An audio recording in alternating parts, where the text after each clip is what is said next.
Halo pemirsa, selamat datang di Investa News. Kembali lagi bersama saya Iga Dias Retnandalas yang akan menemani Anda selama beberapa menit ke depan untuk membahas seputar dunia investasi edisi Rabu 8 Februari 2023. Berita pertama pada hari ini, indeks harga saham gabungan terpantau melenggang ke zona hijau pada penutupan perdagangan Selasa kemarin.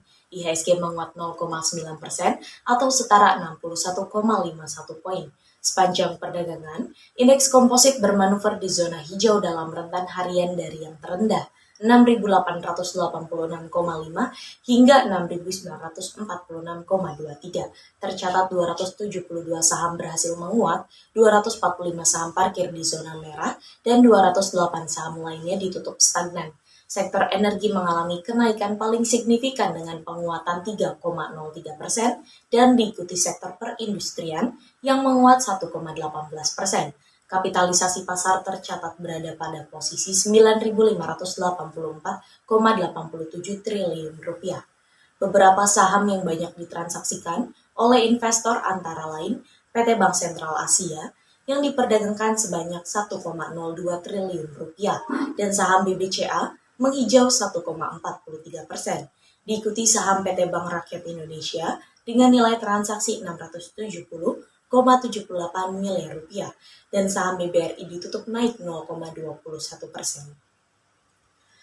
Selanjutnya ada saham PT Bank Mandiri dengan nilai transaksi sejumlah 597,46 miliar rupiah dan sahamnya ditutup melonjak 3,04% ke posisi 10.175. Penguatan IHSG terjadi bersamaan dengan rilis data cadangan devisa Indonesia pada Januari. Bank Indonesia mencatat posisi cadangan devisa Indonesia mencapai 139,4 US dollar. Nilai tersebut meningkat dibandingkan dengan posisi pada akhir Desember yang sebesar 137,2 miliar US dollar. Peningkatan posisi cadangan devisa pada Januari antara lain dipengaruhi oleh penerbitan global bond pemerintah serta penerimaan pajak dan juga jasa. Bank Indonesia menyebutkan posisi cadangan devisa tersebut setara dengan pembiayaan 6,1 bulan impor atau 6 bulan impor dan pembayaran utang luar negeri pemerintah, serta berada di atas standar kecukupan internasional sekitar 3 bulan impor. Bank Indonesia juga menilai cadangan devisa tersebut mampu mendukung ketahanan sektor eksternal serta menjaga stabilitas makroekonomi dan juga sistem keuangan. Indeks utama bursa saham Asia terpantau bervariasi pada Selasa. Di sisi lain, indeks utama bursa Amerika Serikat terpantau parkir di zona merah pada Senin 6 Februari waktu setempat. Berita selanjutnya datang dari proyeksi IHSG. Indeks harga saham gabungan atau IHSG terpantau parkir di zona hijau pada perdagangan Selasa. IHSG menguat 0,89% ke level 6.935,30. Investor asing juga membukukan pembelian bersih senilai 711,1 miliar rupiah. Equity Research Analyst Pintraco Sekuritas Alris Pakalis Tambolang mengatakan IHSG masih terdorong oleh pertumbuhan ekonomi Indonesia yang lebih tinggi dari ekspektasi. Selain itu, data cadangan devisa per Januari juga masih cukup untuk membiayai 6,1 bulan impor. Ini berada jauh di atas standar kecukupan internasional, yaitu 3 bulan impor. Di sisi lain, saham sektor energi tumbuh cukup signifikan hingga 2,88% pada perdagangan kemarin. Hal ini dipicu oleh aksi bargain hunting saham-saham energi di tengah antisipasi rilis laporan keuangan tahun 2022. Alris menilai IHSG berpeluang bullish reversal jika mengkonfirmasi resisten breakout di 6.920. Secara teknikal, Stochastic RSI membentuk golden cross di pivot 50% dan MACD berpotensi membentuk golden cross dengan prediksi resisten terdekat berikutnya di level 6.990 hingga 7.000. Sedangkan support IHSG di 6.840. Sementara itu, analis Binarta Sekuritas Ivan Rosanova memprediksikan sentimen pasar sejauh ini relatif netral. Adanya aksi profit taking masih akan membuat pergerakan IHSG cenderung volatil. Hal ini diperkirakan menjadi langkah antisipasi pasar untuk memulai mengurangi posisi. Hitungan Ivan, IHSG pada Rabu akan bergerak di area support 6.900 dan resisten di 6.968. kemungkinan akan ada koreksi pendek, namun proyeksi masih tetap pada kenaikan terbatas. Analis MNC Sekuritas Herditya Wicaksana mencermati IHSG hari ini akan bergerak di area support 6.827 dan resisten di 6.950 hingga 7.000. Menurut Herditya, penguatan IHSG masih cenderung terbatas, sembari menantikan rilis indeks keyakinan konsumen yang diprediksi menguat. Alif menilai, secara teknikal saham-saham energi masih berpotensi menjadi movers IHSG, diantaranya ada PTBA, MEDC, INDY, dan juga UMTR. Investor juga dapat mencermati AANTM, UNVR, PBTN, dan juga XCL. Sementara itu, Ivan menyarankan Goto, MEDC, BP, dan juga UNVR.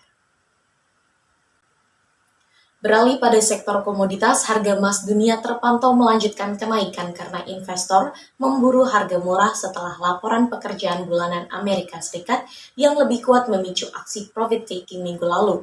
Pasar sekarang menunggu petunjuk ekonomi lebih lanjut dari paparan pejabat The Fed Jerome Powell di Economic Club of Washington DC pada Selasa waktu setempat.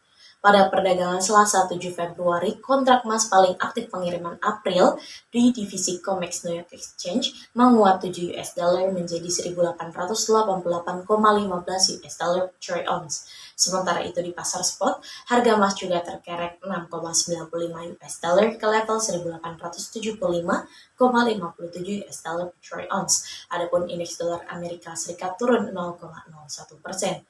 Dari dalam negeri, harga dasar emas 24 karat antam ukuran 1 gram dijual Rp1.017.000, naik Rp3.000 bila dibandingkan dengan posisi sebelumnya. Harga buyback emas antam berada pada level Rp902.000 per gram, nilai itu juga lebih tinggi Rp4.000 jika dibandingkan dengan perdagangan sebelumnya. Selanjutnya pada sektor komoditas yang kedua, harga minyak kembali menguat pada perdagangan Selasa petang. Hal tersebut ditopang oleh optimisme pemulihan permintaan di Cina, serta adanya kekhawatiran atas kekurangan pasokan, menyusul penutupan terminal ekspor utama di Turki setelah gempa bumi. Pada perdagangan Selasa, harga minyak West Texas Intermediate untuk pengiriman Maret 2023 naik 1,76% menjadi 75,83 US dollar per barel di New York Mercantile Exchange.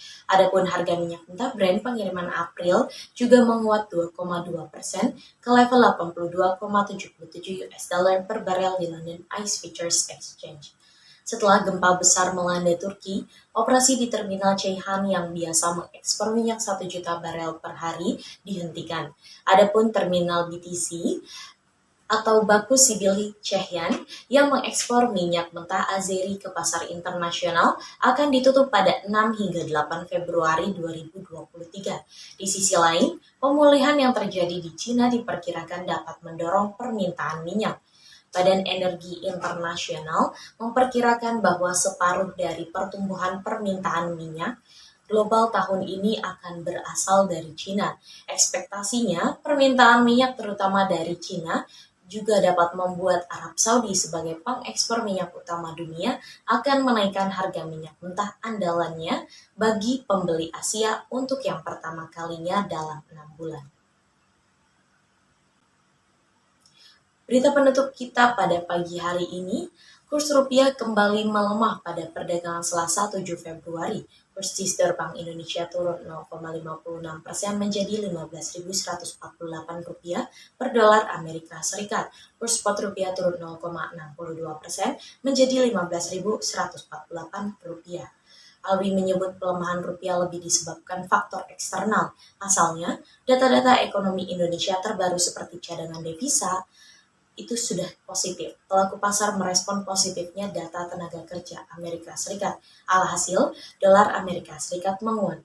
Rupiah hari ini masih akan dipengaruhi sentimen eksternal. Salah satunya pidato Jerome Powell, pelaku pasar menanti sinyal arah The Fed seiring potensi disinflasi di Amerika Serikat. Menurut Alwi, bila Amerika Serikat disinflasi, kenaikan suku bunga masih bisa berlanjut hingga ke atas 5%. Senior ekonomis KB Valpuri Sekuritas Fikri C. Permana menambahkan pelaku pasar juga akan merespon data neraca dagang Amerika Serikat. Bila membaik, indeks dolar Amerika Serikat akan naik dan rupiah akan tertekan. Alwi memprediksi rupiah hari ini bergerak antara 15.060 hingga 15.250 rupiah. Hitungan Fikri, rupiah akan bergerak antara 15.120 hingga 15.320 rupiah per dolar Amerika Serikat. Berita tersebut sekaligus menjadi berita penutup kita pada perjumpaan kali ini. Saya Gedia Sretnandalas pamit undur diri, sampai jumpa.